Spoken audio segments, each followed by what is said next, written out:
Dear students, in today's lecture we are going to discuss about softening of water or water softening. तो देखिए, softening मतलब ऐसी process जिससे हम किसी हार्ड मटेरियल को सॉफ्ट में कन्वर्ट करेंगे.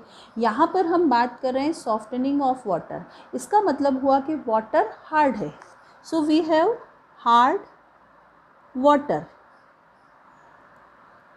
और वाटर हार्ड क्यों होता है? Because of impurities of calcium and magnesium. ये हम डिस्कस कर चुके हैं कि जब वाटर में कैल्शियम मैग्नीशियम की इम्प्योरिटीज़ होती है, specifically bicarbonates, chlorides and sulphates, तो जब ये इम्प्योरिटीज़ वाटर में प्रेजेंट होती हैं तो ये वाटर को हार्ड बनाती हैं. अब हमें इस हार्ड वाटर को सॉफ्ट वाटर में कन्वर्ट करना है and we want soft water. So the process of converting hard water into soft water, this is known as softening of water.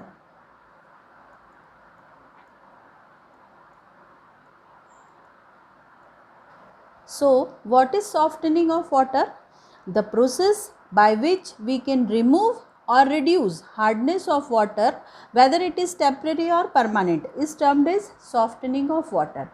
तो ऐसी कोई भी प्रोसेस जिससे हम वाटर की हार्डनेस को या तो रिमूव करें या फिर हम उसे रिड्यूस करें, चाहे वो टेम्परेरी हार्डनेस हो चाहे वो परमानेंट हार्डनेस हो, ऐसी प्रोसेस को हम कहते हैं softening of water. Now this water softening can be done by two ways. हमारे पास दो टाइप की मेथड्स होंगी जिनसे हम वाटर सॉफ्टनिंग कर सकते हैं. First one are the external treatment methods. These methods are also known as preventive methods. And second one are the internal treatment methods, and these methods are also known as corrective method. यहाँ पर जो water softening की बात की जा रही है वो बॉयलर के कंटेक्स्ट में की जा रही है. यहाँ पर हमें बॉयलर में वाटर यूज़ करना है और जो वाटर हम बॉयलर में यूज़ करने वाले हैं उस वाटर के ट्रीटमेंट की हम यहाँ पर बात कर रहे हैं. तो देखिए, टेम्परेरी हार्डनेस को रिमूव करने के लिए हम बॉइलिंग भी यूज़ कर सकते हैं, लेकिन बॉयलर में thousands of litre water required होता है और इतने सारे वाटर को बॉयल करना और फिर बॉयलर में फीड कराना ये फिजिबल नहीं होता है. तो जनरली हम बॉयलर फीड वाटर के लिए बॉइलिंग नहीं करते हैं. अब हम देखते हैं कि इंटरनल मेथड और एक्सटर्नल मेथड्स क्या होती हैं. तो सपोज करो दिस इज़ बॉयलर, ये मैंने एक बॉयलर बनाया है. अब पहली मेथड में बता रही हूँ external treatment method. So if water is treated outside the boiler, external to the boiler, then this is known as external method. उसका नाम ही बता रहा है एक्सटर्नल, बॉयलर के बाहर. तो जब हम रॉ वाटर को जो हमें सोर्स से मिल रहा है, जैसे रिवर से हमने वाटर लिया, उसको पहले हमने क्या करा, ट्रीट किया और फिर उसके बाद हम उसे बॉयलर में एंटर करवा रहे हैं. तो इस तरह का जो ट्रीटमेंट होगा वो क्या कहलाता है, external treatment. So in external treatment water is treated before it enters into the boiler. Boiler में water की entry होने के पहले हम water का treatment कर देंगे. तो जिन method से ये treatment किया जाता है वो कहलाती हैं external methods. अब बात आ रही है internal methods की. internal method मतलब water is treated inside the boiler. तो बॉयलर के अंदर ही अगर हम वाटर का ट्रीटमेंट कर रहे हैं तो वो मेथड्स क्या कहलाएंगी, इंटरनल मेथड्स. अब external methods are also known as preventive method. इन्हें प्रिवेंटिव मेथड इसलिए कहा जाता है क्योंकि अगर हमने बॉयलर में इम्प्योर वाटर फीड करवा दिया तो वो कुछ ना कुछ ट्रबल क्रिएट करेगा. जैसे हार्ड वाटर गया बॉयलर में तो it will cause scale and sludge formation, या फिर उसकी वजह से प्राइमिंग फोमिंग इंक्रीज़ हो जाएंगी. तो इस तरह से हमें ये चीज़ पता है कि अगर हमने इम्प्योर वाटर फीड करवाया तो ट्रबल्स बॉयलर में आएंगी ही. तो हम बॉयलर को इन ट्रबल से प्रिवेंट करना चाह रहे हैं, इन ट्रबल्स को होने से रोकना चाह रहे हैं. तो इसीलिए हम क्या कर रहे हैं, एक्सटर्नल ट्रीटमेंट कर रहे हैं कि वाटर को पहले से ही ट्रीट कर दिया है ताकि वो बॉयलर में ट्रबल क्रिएट ना कर पाएँ. तो इसीलिए ये बॉयलर ट्रबल को प्रिवेंट करती हैं एक्सटर्नल मेथड्स, इसीलिए इन्हें हम क्या कह रहे हैं, प्रिवेंटिव मेथड्स. उसके बाद आता है इंटरनल मेथड को हम करेक्टिव मेथड्स भी कहते हैं. अब अगर कुछ अमाउंट में इम्प्योरिटीज़ रह गई आफ्टर दिस एक्सटर्नल ट्रीटमेंट, तो वो बॉयलर में जाके ट्रबल तो क्रिएट करेंगी ही करेंगी। तो मतलब हमने कुछ न कुछ रॉन्ग एक्शन यहाँ पर हो गया है, क्योंकि कुछ इम्प्योरिटी बॉयलर में चली गई हैं।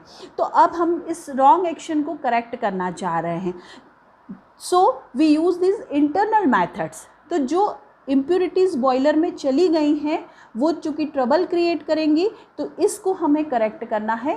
तो इसलिए इंटरनल मैथड्स अप्लाई की जाती हैं and these methods are also known as corrective methods.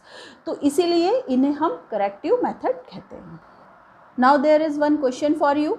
आप इस क्वेश्चन का आंसर कमेंट बॉक्स में ज़रूर बताएं। So which type of hardness can be removed by external treatment methods? Temporary hardness, permanent hardness, both A and B, none of the above. Now we will take difference between external treatment methods and internal treatment methods. So in external treatment methods, water is treated outside the boiler, that is before it enters into the boiler. Boiler में enter करने के पहले ही हम water को treat कर देते हैं. And in internal treatment methods, water is treated inside the boiler. Next difference is these external methods are also known as preventive methods because these methods prevents boiler troubles, and internal methods are also known as corrective methods.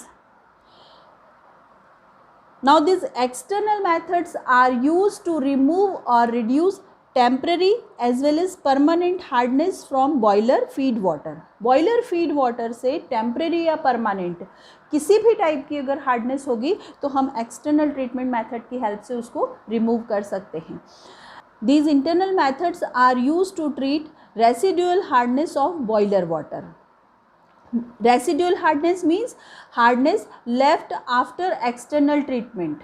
हमने जब external treatment methods कर ली हैं उसके बाद जो hardness बच जाती है वाटर में उसको बोला जाता है रेसिडुअल हार्डनेस। तो जो रेसिडुअल हार्डनेस है वो बॉयलर फीड वाटर के साथ बॉयलर में चली गई और बॉयलर में इनसाइड द बॉयलर हम इंटरनल मेथड्स अप्लाई करते हैं। तो इसीलिए इंटरनल मेथड हमेशा रेसिडुअल हार्डनेस का ट्रीटमेंट करने के लिए यूज़ की जाती हैं। One more important thing that external methods are used for boiler feed water. Boiler feed water मतलब water which is outside the boiler, और जो वाटर बॉयलर में एंटर होने वाला है वो वाटर क्या कहलाता है? Boiler feed water. तो external method boiler feed water के लिए की जाती है and internal methods are used for boiler water. Boiler water means water which is inside the boiler. जो बॉयलर में वाटर है उसे हम बॉयलर वाटर कहते हैं और इंटरनल मेथड्स बॉयलर वाटर के लिए की जाती हैं। Now examples of external treatment methods are lime soda method, zeolite process, ion exchange process. Example of internal treatment methods are colloidal conditioning, carbonate conditioning, phosphate conditioning, calgon conditioning, EDTA conditioning, sodium aluminate conditioning.